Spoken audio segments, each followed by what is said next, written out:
David asked me to speak to the U.S. supply chain and try to put that into context with global trade.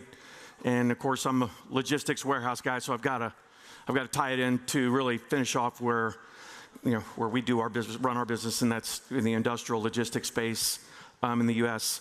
Like David said, I'm Dayton Conklin. I'm going to help you again so with, you don't get yeah, sorry.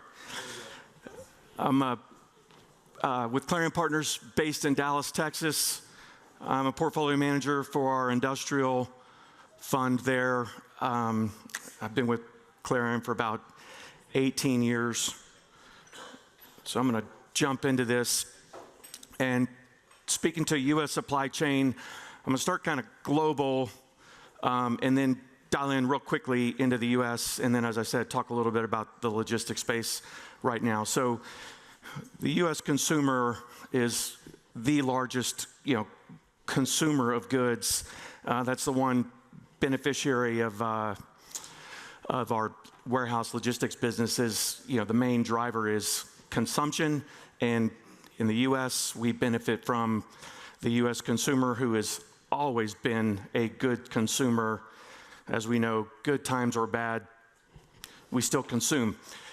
These goods are all sourced globally, and as these companies source goods globally, there presents a great deal of risk in all of these different supply chains. So you can just look at this map and you can see, and everybody knows, just seeing in the news, where all these risks lie, whether it's Panama Canal, droughts, Suez Canal, conflict, China, decoupling from the U.S., trade wars, tariffs. So these supply chain managers, their main objective is to de-risk their supply chain. So how do they do that? The main way they do that is by diversifying these supply chains.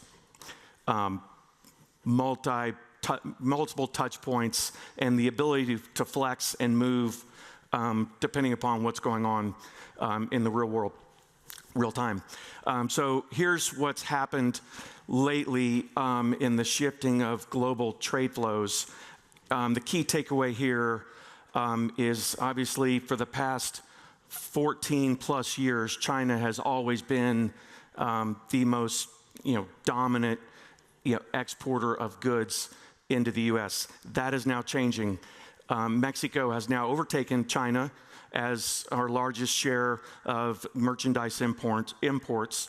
China's